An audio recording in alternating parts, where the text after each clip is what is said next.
Дұрыс тамақтанып, дефицит калория арқылы 13 кг салмақ тастадым, және салмақ тастау кезінде тамақтарды қалай дайындадым, солардың рецептімен бөлісіп жүрмін.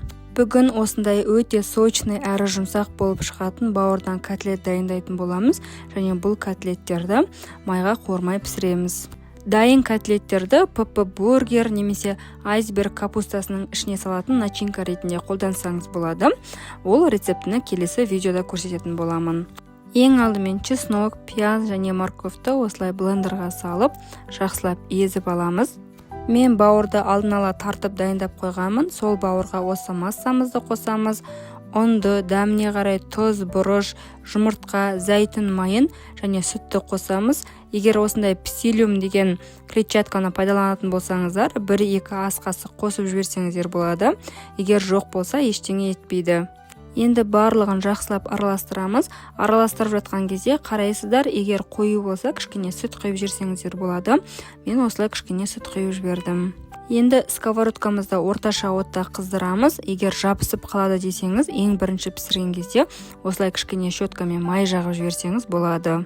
Енді котлеттерімізді біртіндеп орналастырып шығамыз, және оттың асты орташа болуы керек, себебі котлеттер жабысып қалуы мүмкін. Мысалға, менде плитаның қызуы 15-ке дейін барады. Мен 7-ге қойып пісіремін.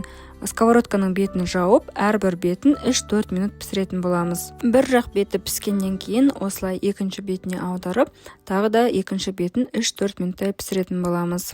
Осылай барлық котлеттерді пісіріп шығатын боламыз. Мен ең бірінші котлетті пісіретін кезде ғана сковородканы майладым. Егер сковородкаға жабысып қалады деп ойласаңыз, онда ақырын щеткамен майлай берсеңіз болады. Маған сеніңіз, шылқылдаған майға піскен болмаса да, бұл бауыр котлеттері өте дәмді болып шығады. Осылай бауыр котлетін жасап көргеннен кейін, неге бауыр тортын жасамасқа деп, бауырдың тортын да жасап көрдім. Әрине, оны келесі видео рецепттерде бөлісетін боламын.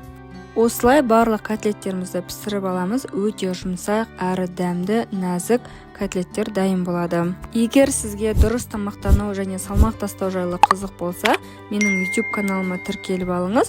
Мен салмақ тастау кезінде қандай тамақтар дайындап жедім, солардың барлығының рецепттерімен бөлісетін боламын.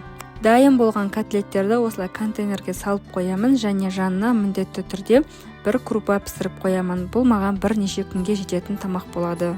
Егер түскі асқа жейтін болсаңыз, жанына осындай гречка және балғын көкөніс салатын қосып жеуді ұсынамын.